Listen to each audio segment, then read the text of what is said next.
Este mes, ya lo he mencionado, estoy predicando sobre la fe, fe radical. Ese es mi tema de este mes completo y todavía nos falta este domingo y el próximo. Hoy le quiero hablar de una fe persistente, una fe que no se rinde. Una fe persistente. Y si algo se requiere en este tiempo precisamente es esa clase de fe. Una fe persistente.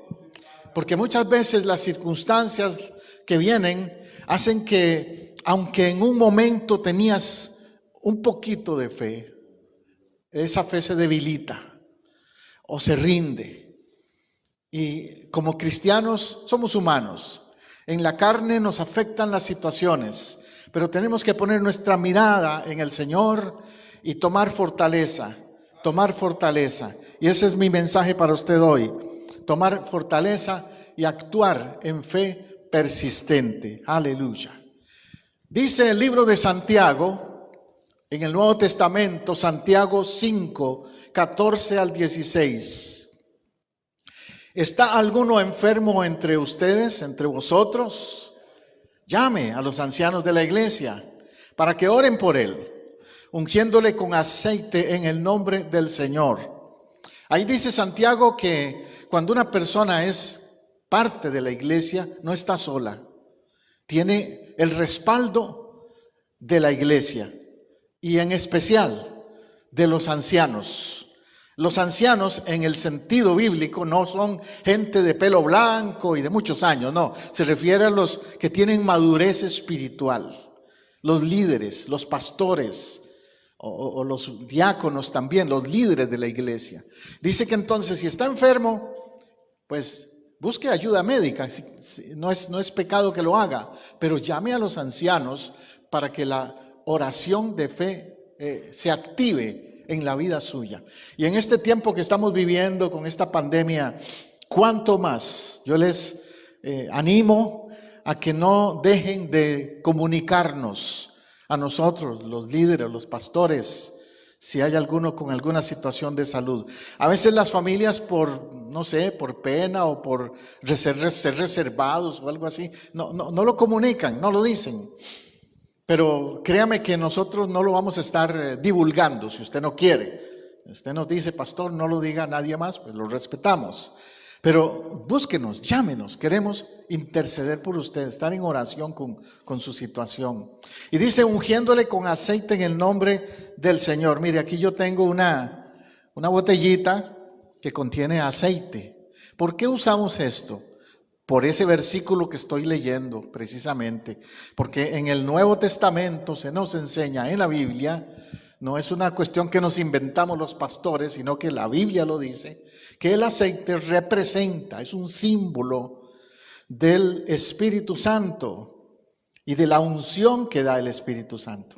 Entonces, al ungir con aceite a alguien, no es que estamos ungiéndolo porque se va a morir, como algunos piensan, ¿verdad? Que eso de los santos óleos le dice que se va a morir, entonces le van a ungir con aceite. No, nada tiene que ver con eso.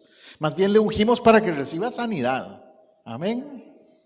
Y dice el verso 15, y la oración de fe salvará al enfermo.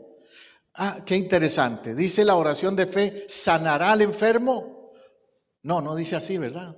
La oración de fe salvará al enfermo. O sea, primero lo va a salvar.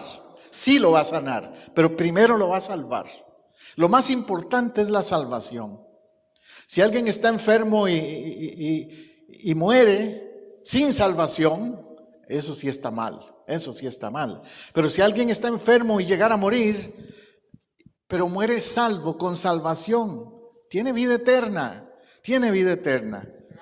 Pero el verso 15 dice además, y el Señor lo levantará. ¿Qué hará el Señor?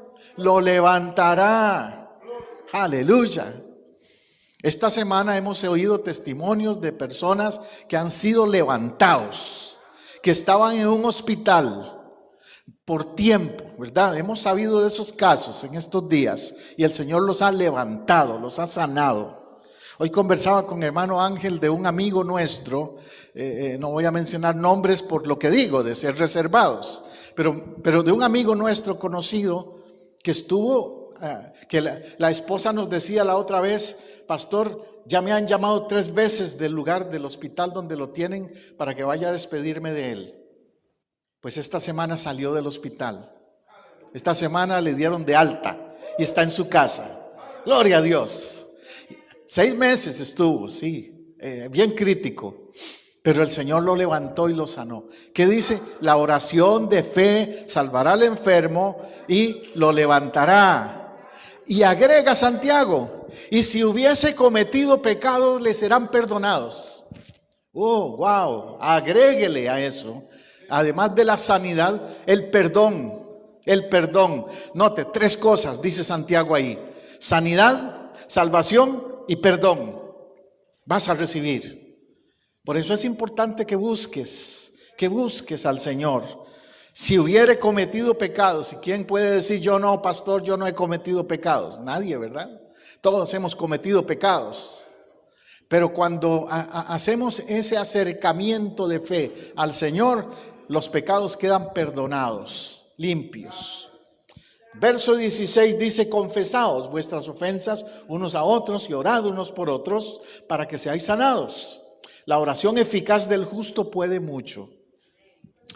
Allí afirma también otro principio importante: confesar. Sí, la sanidad está disponible, el perdón está disponible, pero bajo una condición. ¿Cuál? Confesar. Al Señor primero, sí, primero al Señor. Pero también si he hecho mal a alguien, y yo lo sé, acercarme a esa persona y decirle perdón. Usa la palabra perdón. Ten la humildad de reconocerlo, porque de eso depende tu sanidad, ¿sabes? Hay personas que no reciben sanidad porque tienen amarguras, raíces de amargura en su corazón.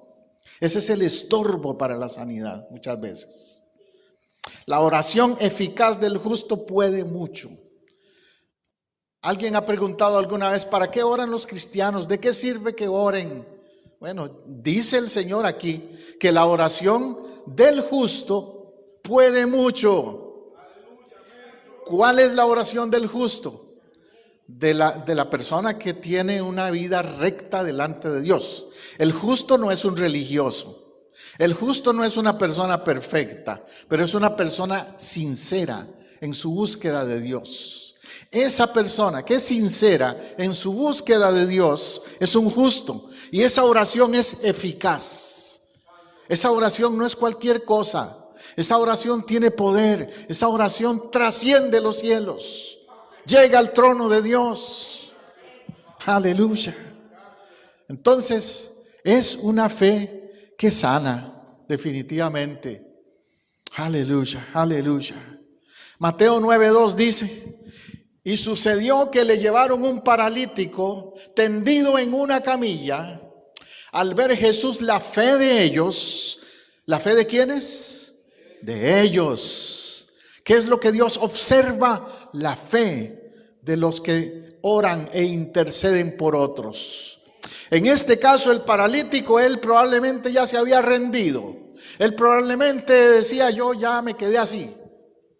Ni modo, me rindo, estoy paralítico, acepto esta enfermedad. Pero sus amigos no. Sus amigos hicieron el esfuerzo de llevarlo a Jesús.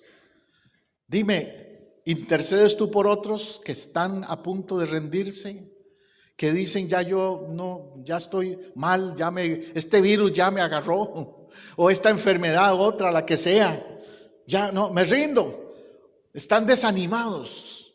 Ahí es donde entra la fe del justo, la oración del justo, la oración de un creyente, la oración persistente, la oración de fe que tú puedas dar e impartir por alguien más. Al ver Jesús la fe de ellos, dijo al paralítico: ten ánimo, hijo, tus pecados te son perdonados. Interesante notar otra vez que Jesús no le dice al paralítico primero: te sano, levántate de la silla o de la cama. ¿Qué le dice Jesús primero? Tus pecados te son perdonados. Porque más importante es el perdón que la misma sanidad.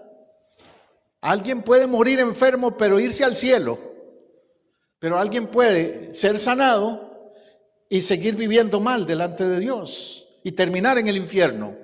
¿Me está siguiendo? Por eso el perdón es primero, la sanidad interior, la restauración del alma primero. Pero claro, Jesús también le dijo a este hombre, levántate y anda. Y fue sanado. Físicamente también fue sanado. Y quiero hacer referencia también a otra historia. Estoy hablándole hoy de fe persistente, de fe que no se rinde. ¿Ok? Hoy también quiero usar esta historia de una mujer conocida como la mujer cananea. Cananea, porque era de una región que era fuera de Israel. Era una mujer gentil, de una zona que no era israelita. Mateo 25 nos cuenta un poco de la historia. 21. Saliendo Jesús de allí, se fue a la región de Tiro y Sidón. ¿Ves? Se fue a otra región.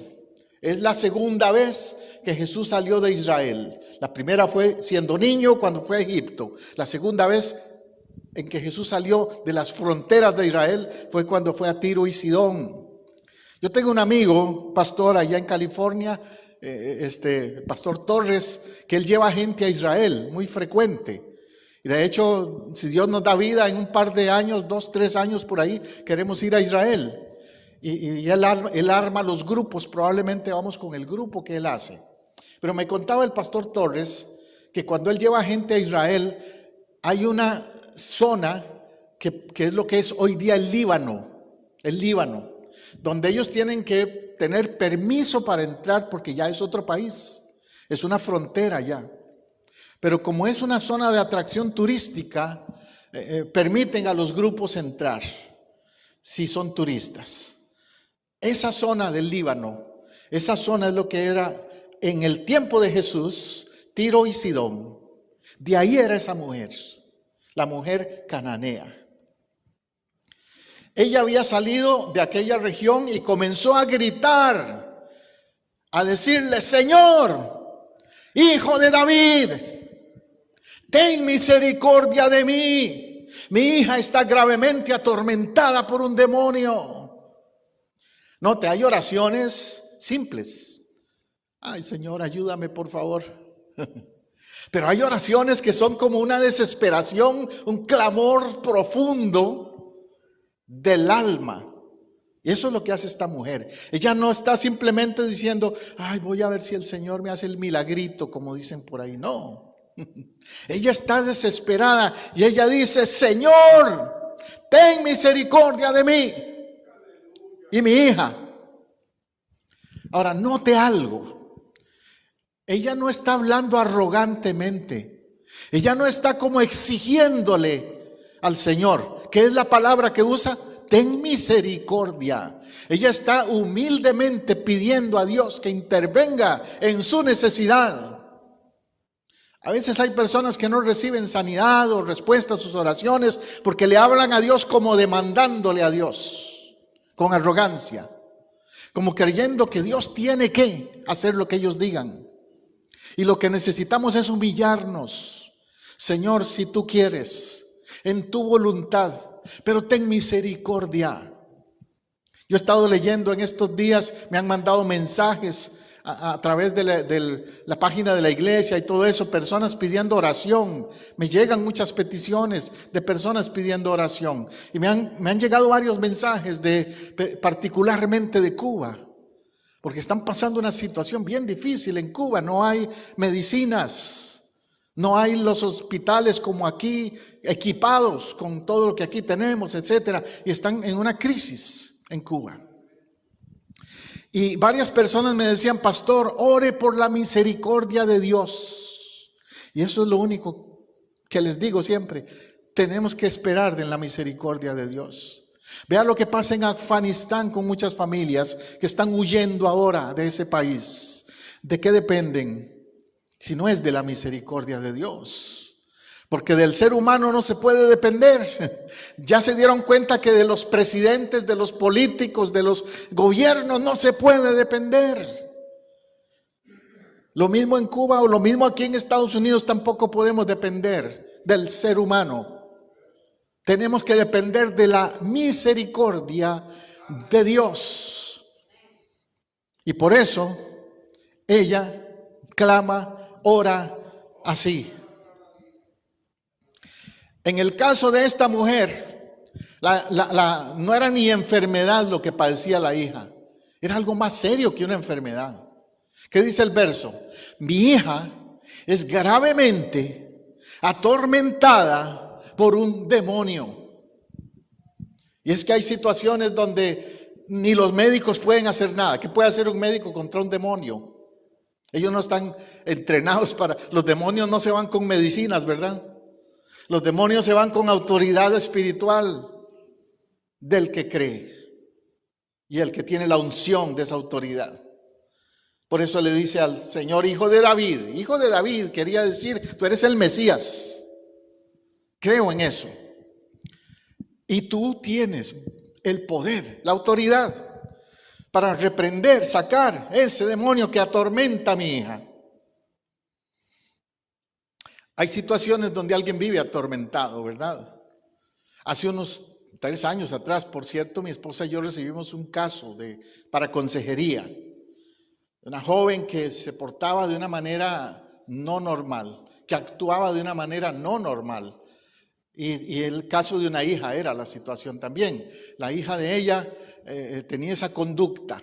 Entonces empezamos mi esposa y yo a ver qué era el caso. Para hacerle la historia corta, pudimos discernir que el caso no era a ella, a la mamá le dijeron que era de salud mental, obviamente, los médicos. Pero pudimos discernir que había algo más que salud mental, que había una influencia espiritual, una posesión de demonios en esa joven. Y estuvimos ministrándole, estuvimos orando y buscando la liberación de ella. Después ellos se movieron de aquí de Orlando, se fueron para otro estado y no supimos más de ellos, pero durante el tiempo en que estuvimos interviniendo, ella empezó a hacer cambios, ella empezó a reaccionar diferente.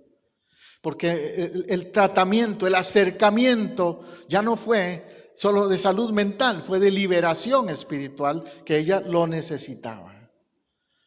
¿Ves? Este es el caso de esta mujer. Ella le pide a Jesús ayuda porque dice nadie más ha podido. Eso no es como lo traemos a nuestro mundo hoy, sería nadie, ningún psicólogo, ningún terapista, nadie ha podido con el caso. Solo el poder de Dios. Solo el poder de Dios. El verso 23 nos dice algo que ese es extraño de Jesús, pero le voy a explicar por qué. El verso 23 dice que Jesús no le respondió.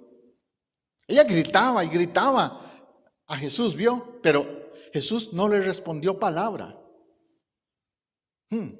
Entonces, acercándose a sus discípulos, le rogaron diciendo, a Jesús le dijeron, despídela, pues viene gritando detrás de nosotros. Imagínate, hazte una imagen del escenario allí, que vengan, que digamos yo salga allá afuera a la calle a hacer el evangelismo y se aparezca alguien detrás gritando y gritando.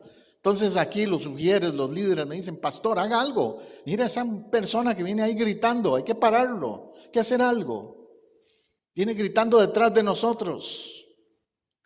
Verso 24 dice que respondiendo dijo, no soy enviado, sino a las ovejas perdidas de la casa de Israel. Había una situación ahí que no todos lo entendieron y hasta la fecha algunos los confunden. Y es los tiempos proféticos, los tiempos de Dios.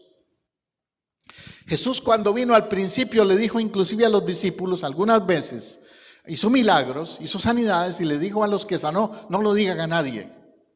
Y uno dice, ¿pero por qué? Más bien, qué bueno que den testimonio. Pero es que había un momento para todo. Dios tiene sus kairos, sus tiempos, sus momentos, cuando hace las cosas. Jesús tenía un tiempo también.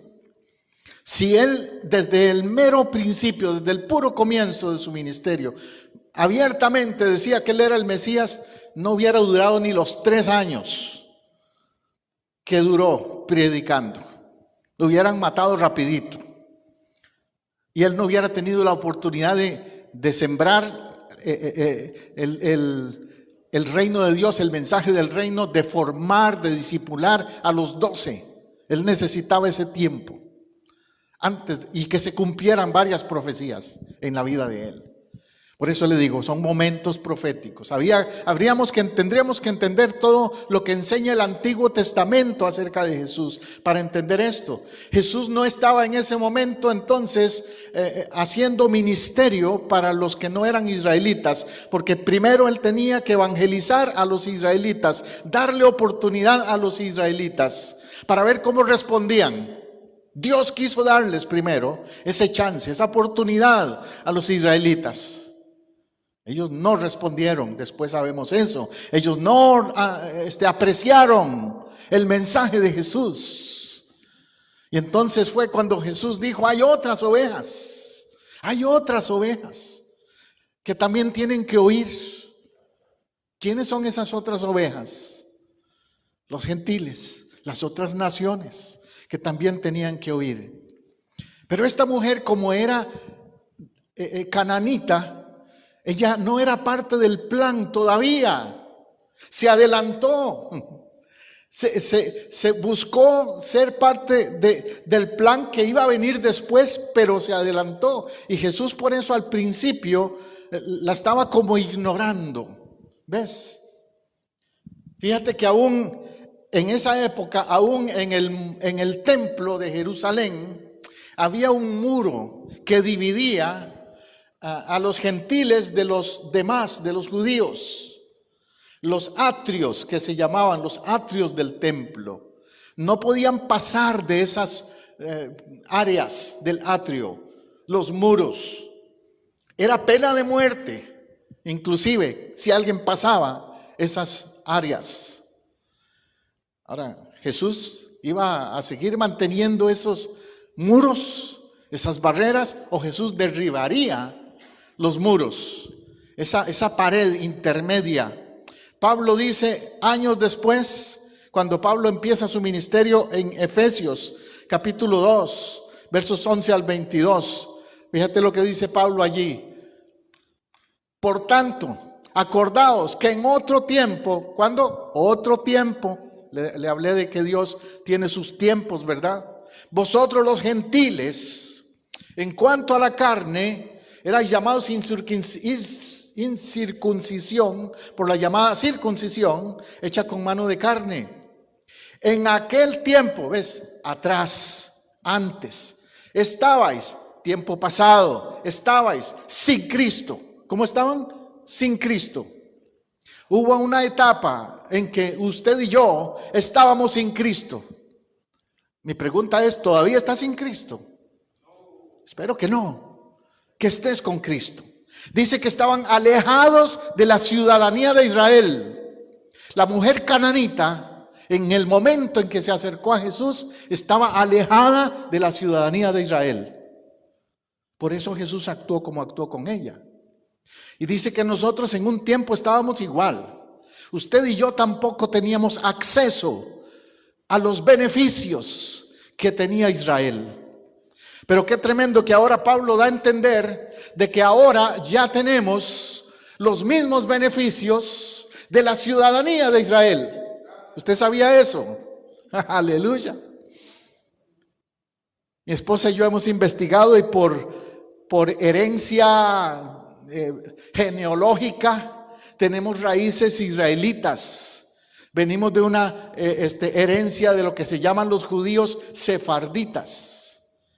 Pero ¿sabe qué? Sea o no usted de herencia genealógica judía o israelita, aunque no lo fuera, si usted está en Cristo, usted tiene los derechos de la ciudadanía de Israel.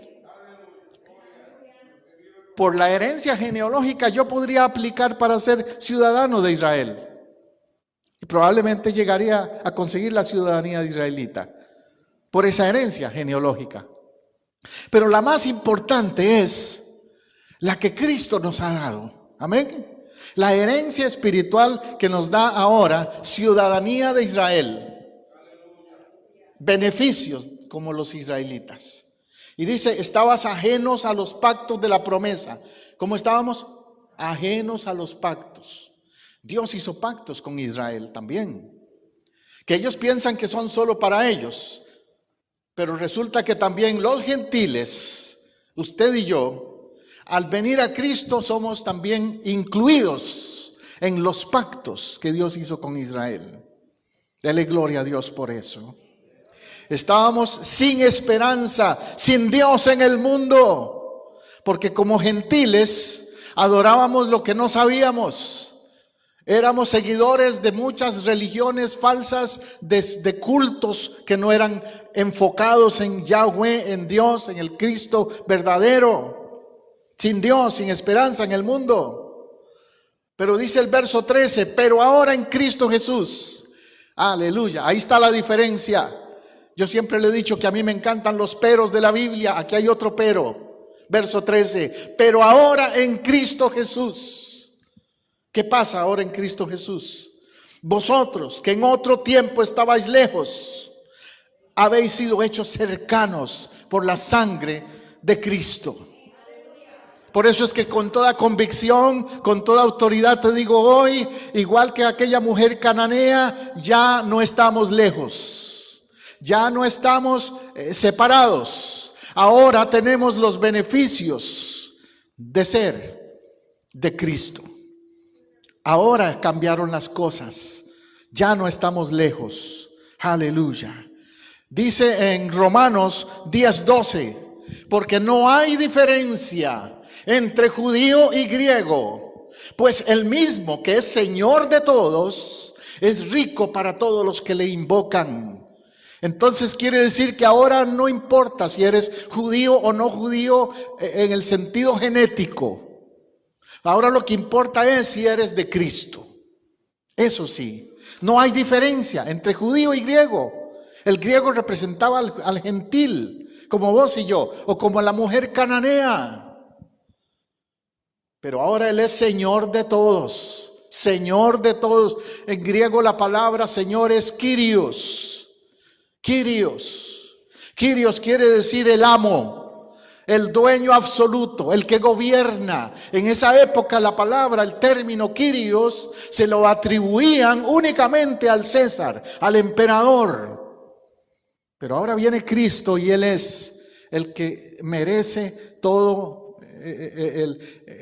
la adoración, el seguimiento, el Señor, la obediencia. Y dice que Él es rico para todos los que le invocan. Ahora no importa de qué país es. Él es rico con todos los que le invocan. Yo te aseguro que en Afganistán ahora hay gente invocando a Cristo. En Afganistán hay iglesias cristianas. Hay gente cristiana. Y están invocando a Cristo. A veces pensamos que no, que todos ellos son paganos, malos, talibanes, y todos no son así. Ahí hay mucha gente cristiana también. Como la mujer cananea, que buscan de Cristo. Aleluya. Para con todos los que le invocan, invócale. Invocar quiere decir llamar a su nombre.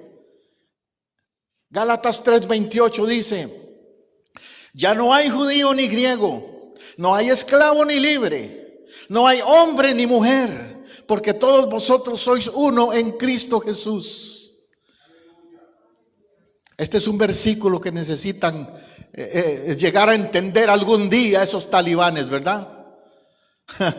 Porque aquí lo dice bien claro, que en Cristo no hay hombre ni mujer, todos son uno en Cristo.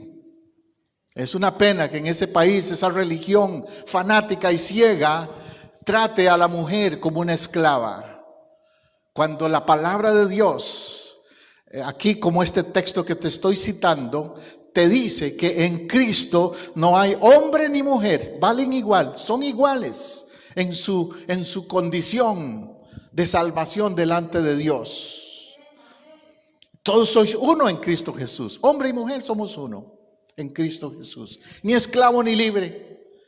Algo que trae Cristo entonces a la vida de alguien es libertad de la esclavitud.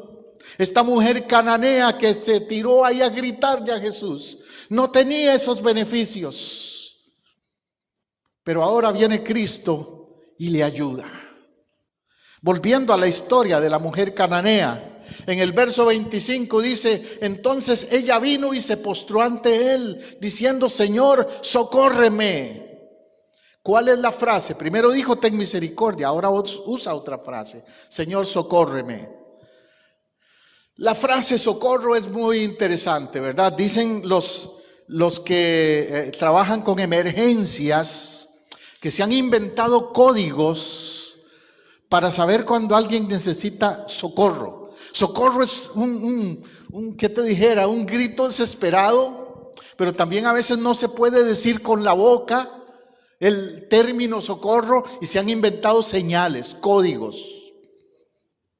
El otro día vi fue en YouTube o Facebook, no me acuerdo, un caso de los niños, muy interesante. Que si tú ves a un niño caminando de la mano con alguien y ese niño te hace así con la manita, sin que lo vea quien le lleva de la mano, te hace así, te está diciendo: ayúdame, me están raptando, me están robando. No es mi papá ni es mi mamá. Está llamando la atención.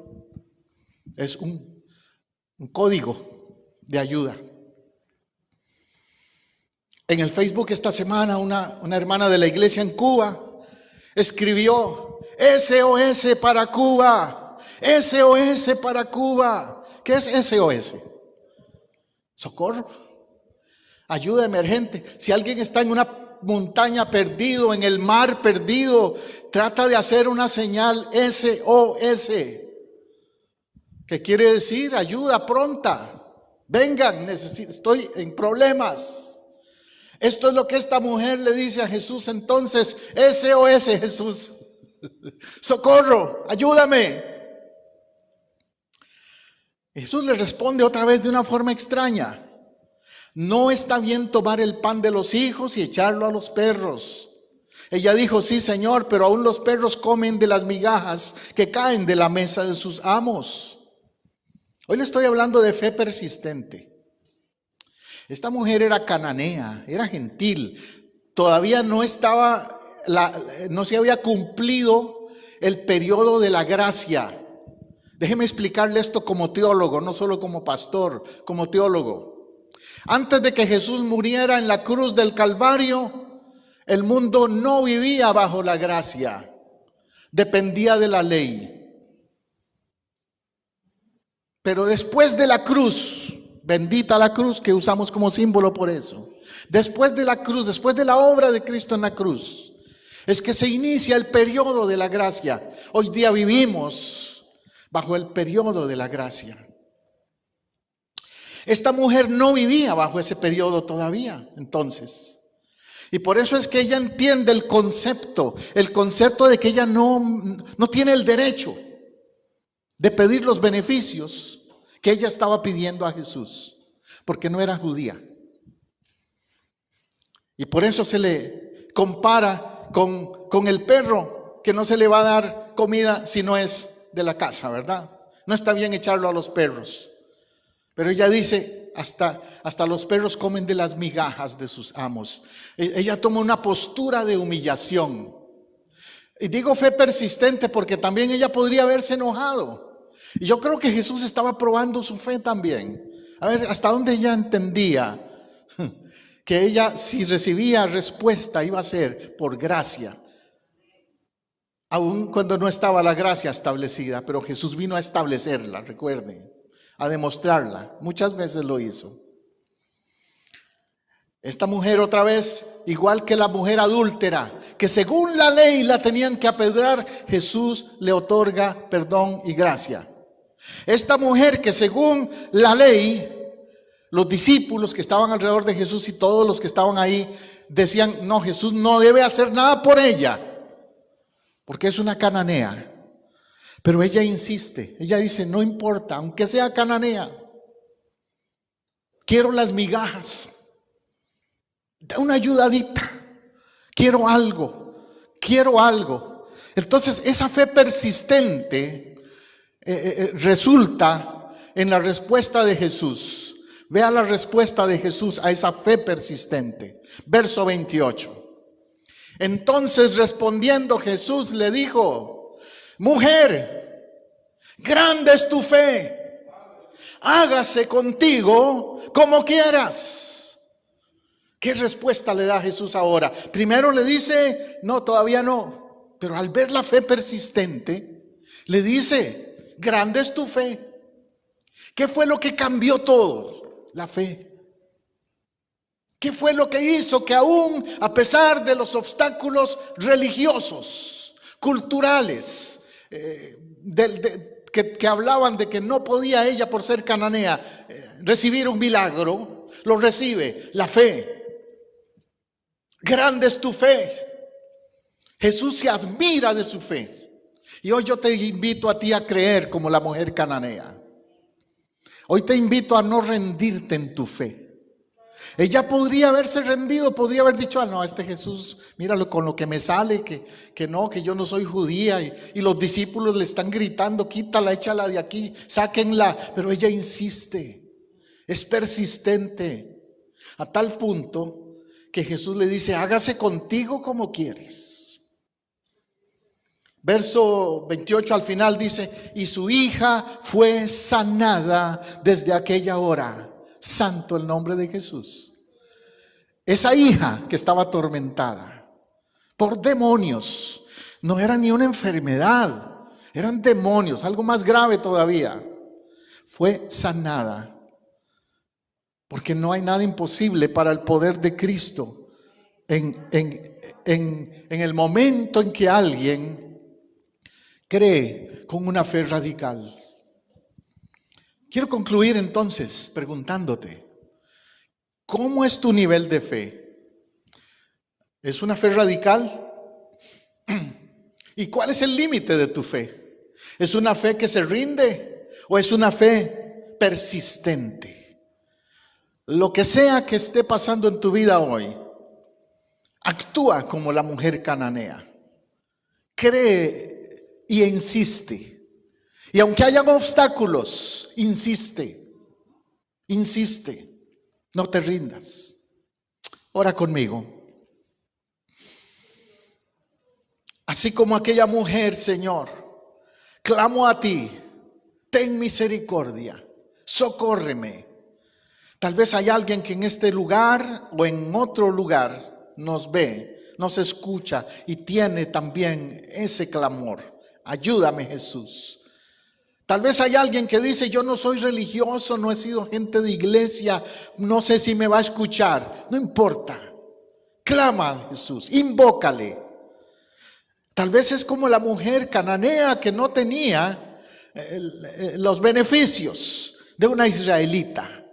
Y tal vez usted me oye y dice: pastor, yo no tengo beneficios, no soy evangélica o no soy religioso. Pero Dios no mira eso, Dios mira tu corazón ahora.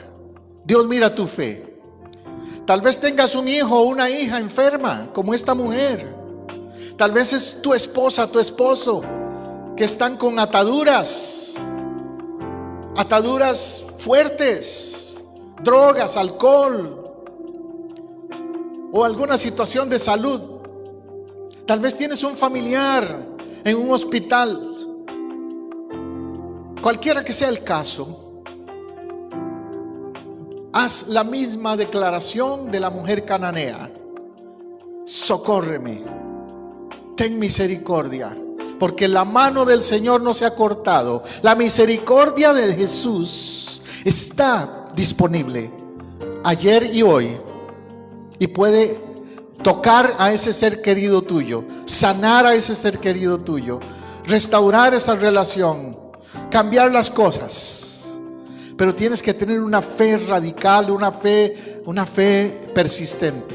Insiste, no te rindas en tu oración, no te rindas en tu oración. Ora conmigo y dile: Señor Jesús, yo insisto, toco la puerta de tu misericordia. Y creo, como la mujer cananea, yo creo que tú lo puedes hacer, que tú puedes hacer el milagro, la sanidad, la restauración. En el nombre tuyo, Jesús, en el nombre tuyo, Jesús, yo lo creo, yo lo digo con fe. Aleluya. Gracias, Jesús. Si usted ha hecho esa oración, ahora mismo está operándose ese milagro, está activándose en el cielo ese milagro, esa sanidad, esa restauración, porque lo hace Jesús, el mismo que le hizo el milagro a la mujer cananea, el mismo que, aunque esa mujer al principio parecía que no iba a recibir el milagro, al final Jesús le dice: tu fe, tu fe, tu fe lo ha hecho. Créelo ahora mismo, en el nombre de Jesús. Amén y amén y amén.